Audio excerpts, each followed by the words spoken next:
बिस्मिल्लाहिर्रहमानिर्रहीम अस्सलाम वालेकुम दोस्तों, बज़ाहिर ये एक मामूली सी चीज़ है। ये 6 के कंडक्टर्स हैं जो हम रिसीवर के लिए इस्तेमाल करते हैं। तो बज़ाहिर ये लगता है कि बहुत आसान है, लेकिन हम छोटी सी भी गलती करें तो हमारा रिसीवर जो है वो डेड हो सकता है।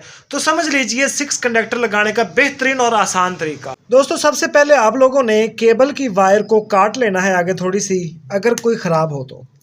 सबसे पहले केबल की वायर आगे से काट लें थोड़ी सी। उसके बाद ये ऊपर जो प्लास्टिक की इसके चमड़ी है, इसको आप लोगों ने छुरी या हाथ की मदद से भी आप इसे अलग कर सकते हैं। ये देखें दोस्तों, चमड़ी हमने इसकी अलग कर ली है प्लास्टिक की। तो अब ये जो बारीक बारीक वायर्स हैं, इनको हम पीछे की जानब करेंगे।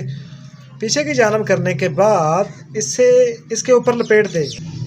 उसके बाद ये जो बारीक बारीक वायर्स हैं, इनको पीछे की जानब करेंगे और इस तरह से गोल कर देंगे। उसके बाद यहाँ से हम इसे छुरी या प्लास की मदद से काट देंगे। ये देखें दोस्तों, बिल्कुल क्लीन हो गया है। ये बारीक वायर्स भी पीछे की जानब हैं। इस मेन वायर के साथ इस तरह का ये शॉपर होता है, ये भी नहीं लगना चाहिए और बारीक वायर्स भी नहीं लगनी चाहिए इसके साथ।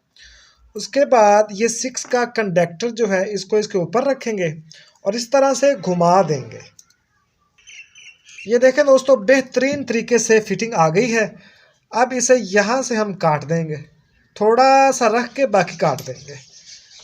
ये देखें दोस्तों, 6 का कंडक्टर 100% लग चुका है और ये कंडक्टर लगाने का बेहतरीन तरीका है।